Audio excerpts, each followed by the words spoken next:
Hello, everyone, and welcome back to your channel, Math Made Easy. Today, I want to start a completely new uh, course, and I think I heard from many students that they want to do trig. So, what is trigonometry? It's basically the measure of triangles, and we are going to work with triangles. So, when we work with triangles, you know that the easiest type of triangles we can work with are the right triangles. Why?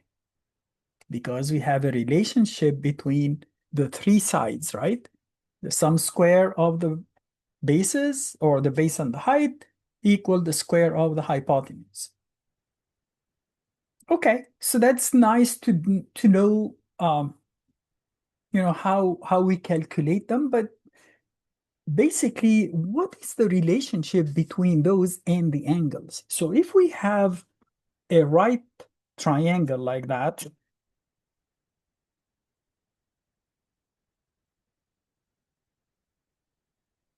again, we use a right triangle because it's easy,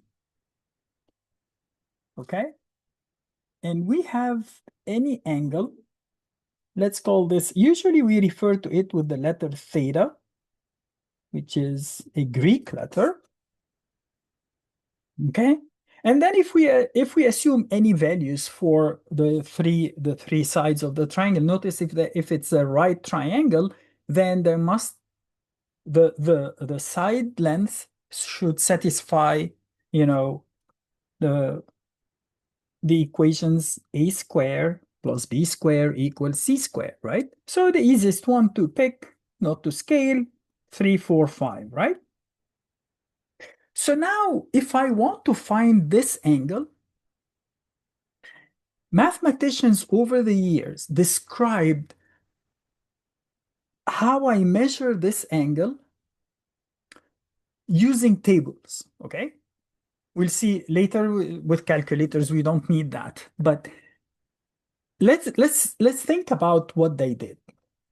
They said, since if it's a right triangle, I know the relationship between these three sides, as we mentioned, the square of the first plus the square of the second of these two sides of the right angle should equal the square of the hypotenuse. So what if I call some function of this angle the opposite over the hypotenuse? Okay? And they refer to that with the sine function. Sine of theta equals opposite over hypotenuse. I know that they give you a mnemonic to memorize that, and you say SOHCAHTOA, which I don't care. In fact, in college, when I was teaching like high-level courses in engineering, and students thought they may use trig. So I found that they write on the front page, on the cover page, where they have to write their name and their numbers and stuff, and they would write SOHCAHTOA, and I say, why are you writing that? So if you know the mnemonic, so you know that the sine is opposite over hypotenuse, why do you write it? If you already memorized. So I never understood, but I saw it too many times. It was so funny. Okay, anyway. Now, if we describe the sine as opposite over hypotenuse, some people came and said, so how do I describe the adjacent? So let's call, if we refer to angle theta, that is the adjacent, and that's the opposite, right? And of course, the last one is the hypotenuse. You all know that. So they said, how do I describe the adjacent over the hypotenuse? Because I need to show everything. This over this over that, this over this over that, this over this, and so on and so forth. So I can make 6 relationships, right? As we will see.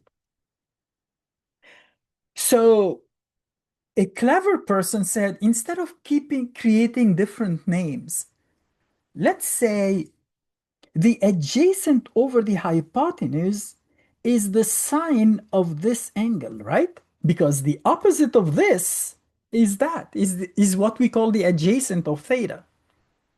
So 3 over 5 is the sine of this angle, correct?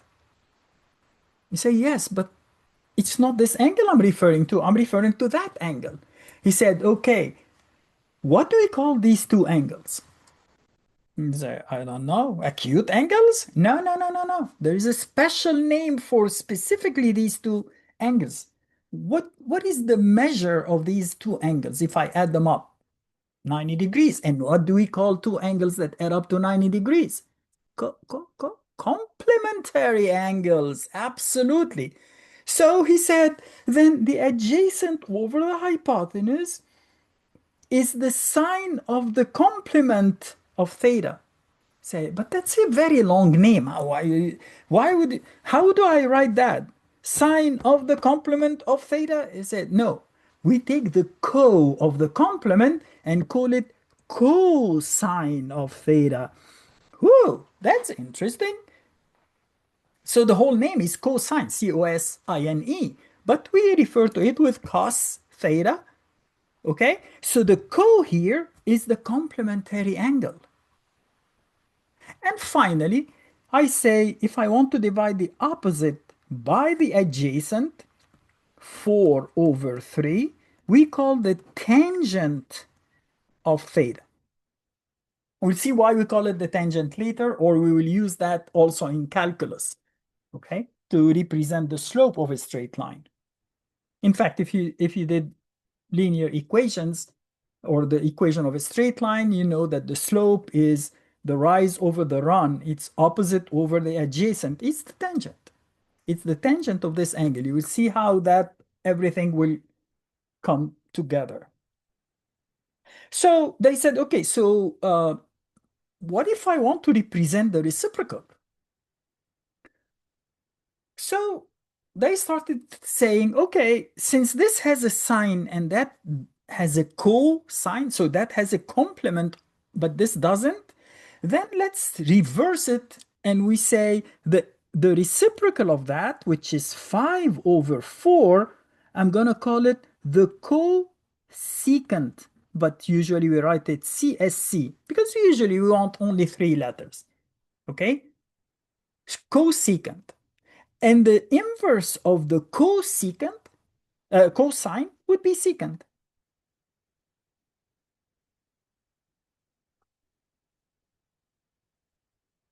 So now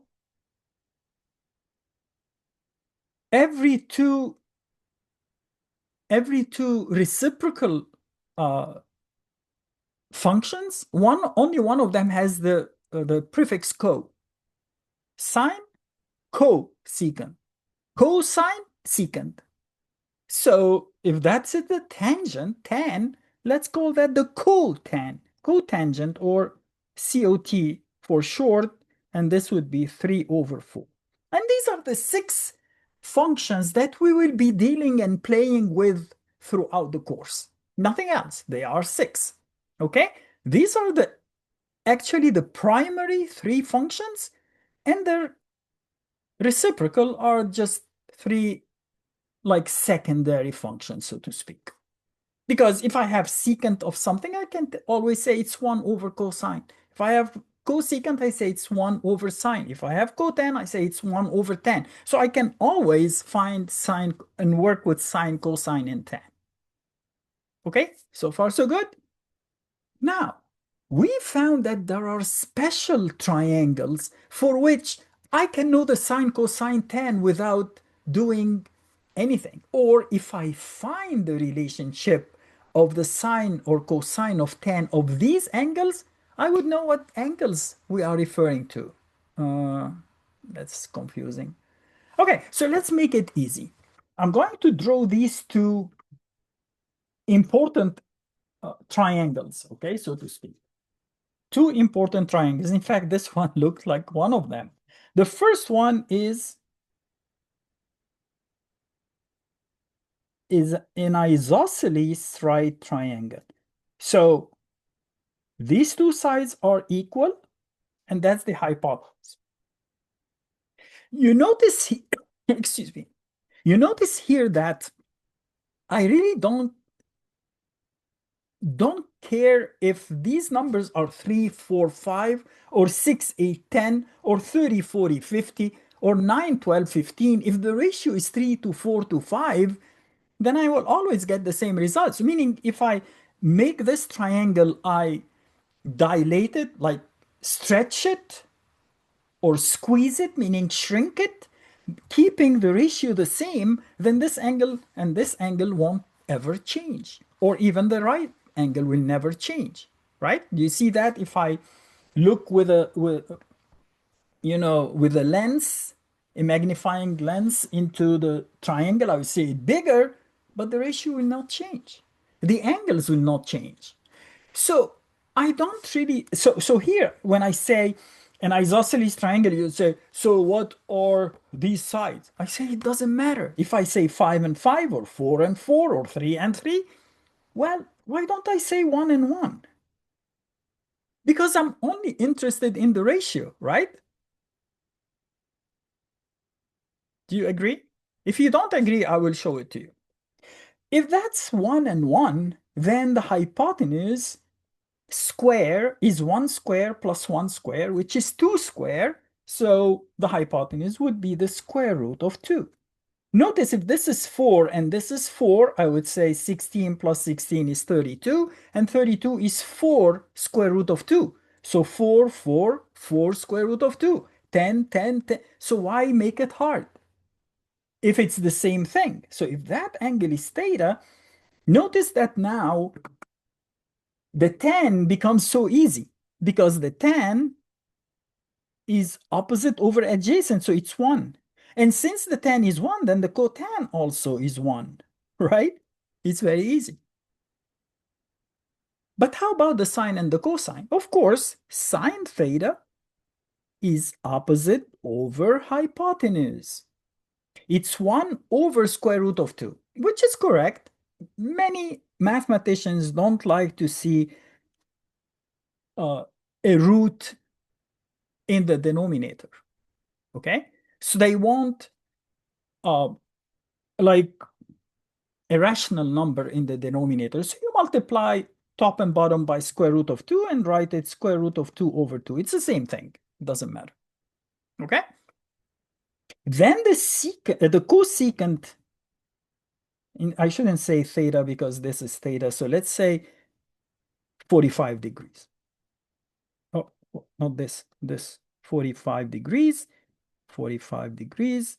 And maybe since we don't have a space here, I'm going to say cosine of 45 degrees equals secant of 45 degrees equals cosecant of 45 degrees equal. The cosecant is reciprocal, so I can reciprocate that and say root 2. The cosine is the same. If the opposite over hypotenuse is the sine, for the 45 degrees, the adjacent over the hypotenuse is also 1 over root 2 or root 2 over 2. So the reciprocal of that is root 2. And that's the easiest triangle you can encounter, right? What's another triangle that you can encounter? So again, it was my mistake. I should have said 45 degrees. It is theta, but we know it. So why write it as a variable?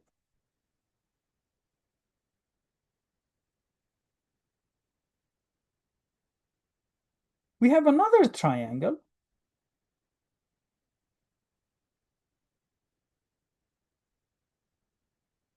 So I don't know, maybe do it something like that. I could have used the triangle I have. Anyway, so let's do that. And let's assume this angle is 30 degrees.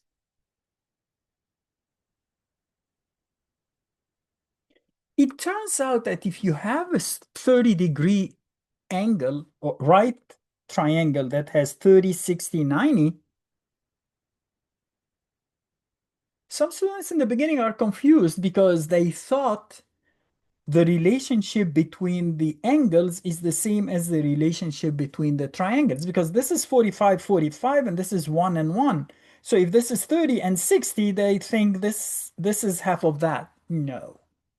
It turns out that if you do the math, you don't have to prove it, but the opposite is half of the hypotenuse, not half of the adjacent. Again, you don't need to prove it, just know it. Okay, it's one of the few things that you have to memorize, so to speak, for now. Okay, so opposite is half of hypotenuse. So I can say this is 5, this is 10, this is 1 half, this is 1, this is 0.2, this is zero point 0.4. But why use decimals or large numbers? I can say this is 1 and this is 2. Now, the opposite of the 30 is always half of the hypotenuse in a right triangle. But if this is 2, then the square of it is 4, meaning the sum square of these two should be 4. This is 1, so the square of that should be 3, meaning that is square root of 3. Now, when you square those two and add them up, you get 4. 2 squared is 4. Okay, so now I can say sine of 30 is opposite over hypotenuse is 1 half. So the cosecant of 30 is the reciprocal, which is 2. Cosine of 30 is adjacent over hypotenuse, is root 3 over 2, meaning the secant of 30 is the reciprocal of that, is 2 over square root of 3.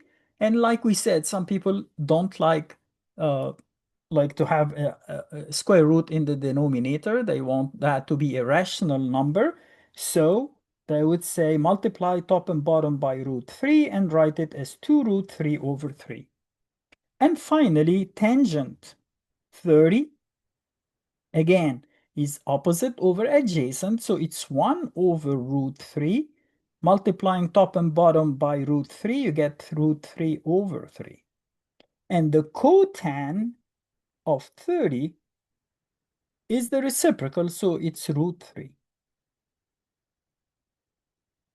Notice I can do the sine of 60 to be that, the cosine of 60 to be that. So we did the 45, we did the 30, we can easily do the 60, right? It would be, I'm reversing these two and those two.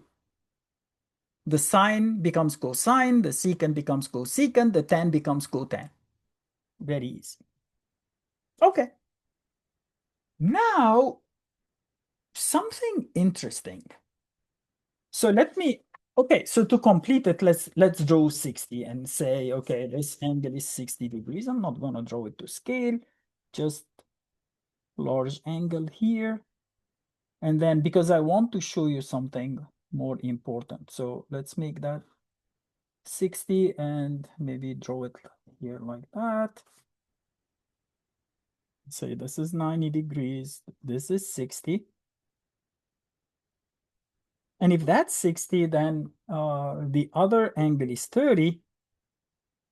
And I know that the opposite of the 30 is 1 half of the hypotenuse, which means that would be, so the 1 and the root 3 switch places. So now I can say sine of 60 is root 3 over 2, which means the cosecant of 60 degrees is the reciprocal. I'm going to switch and multiply top and bottom by root 3, so it would be 2 root 3 over 3. Cosine of 60 is adjacent over hypotenuse, is 1 half. So the secant of 60 degrees is 2. And the tan of 60 is opposite over adjacent, it's root 3. So the cotan of 60 becomes 1 over root 3 or root 3 over 3. So notice that the tan of an angle is the cotan of the complement. In fact, that's why the name co comes from. tan 30 is the cotan of 60, and cotan 30 is the tan of 60, and the tan of 45 is the cotan of 45 because they are complementary. Okay, now we are going to say, someone would say, okay, are these all the special angles? I say no. There is an angle that, or two angles, that would make this triangle a straight line. You say, how can you make a triangle a straight line? I say, okay, if I keep decreasing this angle, decreasing it until it's almost zero, getting very close to zero, wouldn't it look something like that?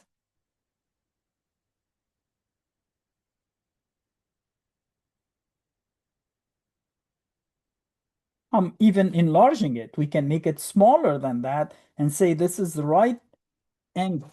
If that becomes zero, then these two are 90 degrees, right? Do you see what I'm saying? If this side becomes zero, we say approaches zero, very getting very close to zero, then these two sides would be equal. It's like I have an isosceles triangle. That would be one, and the hypotenuse would be one. Do you see that? Keep decreasing the angle, eventually the two lines would collapse and you get a straight line. But you still can say the sine of 0 degrees is the opposite, which is 0, over the hypotenuse, which is 1, so you get 0. The cosine of 0 is the adjacent one over the hypotenuse, 1, so you get 1.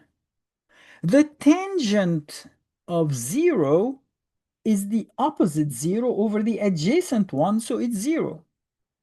And now you see that the cosecant of 0 or the cotan of 0 are undefined.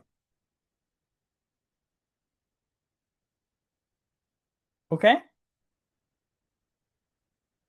Well, the cosecant here is infinity, but this is undefined, but forget about them for now. We'll discuss that later. But the secant of 0 is 1 also, because 1 over 1 is 1. Likewise, if I keep increasing this angle until it becomes 90 degrees, then you will get two 90s. Here is our regular 90 degree.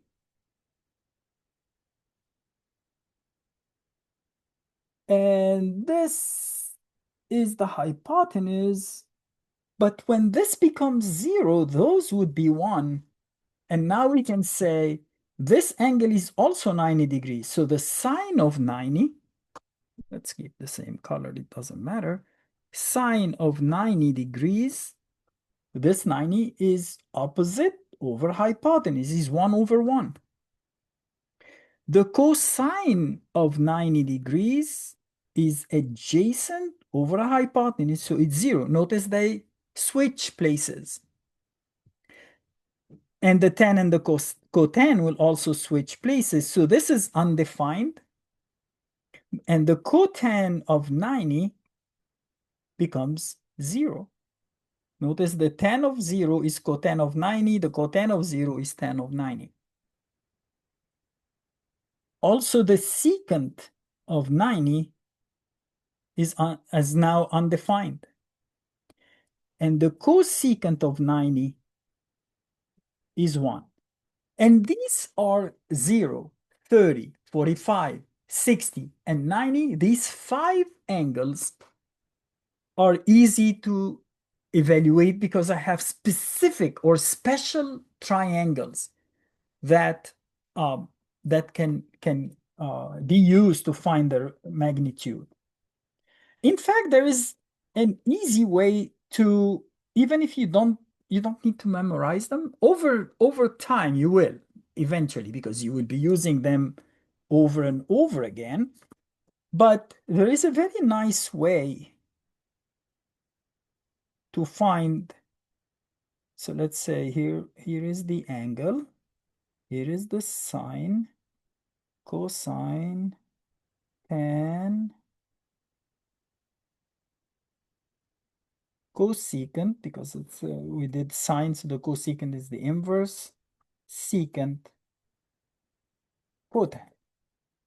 Our special angles, notice we are dealing with degrees. Next time, I will show you the relationship between degrees and radians, which is a different measure of angles, which we will be using more as time goes by. So here I'm going to say something we will invent called n, not n for number, okay? Here is the angle. Here is the sine, cosine, tan, cosecant, secant, cotan. These are our 6 functions. As we said, the first 3 are the most important. So we are going to fill in the blanks. We said the most important angles are 0, 30, 45, 60, and 90. Okay? And here we are going to start counting from 0. So counting the the numbers 0, 1, 2, 3, 4. And to find the sine, we are going to take the square root of n, whatever n is, and divide it by 2. So square root of 0 is 0, divided by 2 is 0, so sine 0 is 0. Square root of 1 is 1, over 2 is 1 half. Sine 30 is 1 half. Square root of 2 is root 2, over 2 is square root of 2 over 2. Sine 45 is square root of 2 over 2. 60, square root of 3 is square root of 3. Over 2 is sine 60. Square root of 3 over 2. 4, square root of 4 is 2. Divided by 2 is 1. Yes, sine 90 is 1. You see? Very simple. Just count from 0 to 4, take the square root. Some people use their fingers. It's okay, it's the same thing. To find the cosine, write them backwards from the bottom up. 1, root 3 of 2, 3 over 2, root 2 over 2, 1 half, 0. Very simple. Tan, divide them. We know that the tan, notice here, the tangent is sine over, if you divide sine by cosine, is like you multiply the sine by the reciprocal of the cosine. So the 5 comes up, the 3 down, the 5 and the 5 cancel, and you get 4 over 3, 4 over 3. Every time you do it, because it's opposite over adjacent. So that's something we can write. Tan theta, whatever theta is, whatever angle we have, equals sine theta divided by cosine theta. And cotan theta would be cosine theta over sine theta. It's the reciprocal. So 0 divided by 1 is 0. 1 half divided by that, the 2 and the 2 cancel, and you get 1 divided by root 3, right? We don't like it, 1 over root 3.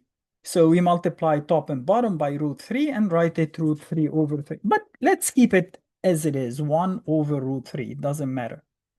For 45, you divide the number by itself, you get 1. For this, you divide this by 1 half. It's like multiplying by 2. The 2's cancel, and you get root 3. Here, you divide 1 by 0, so it's undefined. The cosecant, you're going to take these and take the reciprocal. The reciprocal of 0 is undefined. Reciprocal of 1 half is 2. Reciprocal of that is 2 divided by root 2, so it's root 2. Dividing 2 by root 3, we can write it 2 over root 3, like we did with those. Or you can multiply top and bottom and write it 2 root 3 over 3. If you divide 1 by 1, you get 1. Because it's the reciprocal of the sine. The secant is the reciprocal of the cosine, or you can write it backwards. So this guy is 1. This is 2 over root 3. This is 1 over root 2, or root 2 over 2. This is root 3 over 2, and this is, oh, I'm sorry. We are writing it backwards. I completely messed up. This is 1, this is 2 over, this is root 2, this is 2, and this is undefined. And the cotangent is the reciprocal of the tan.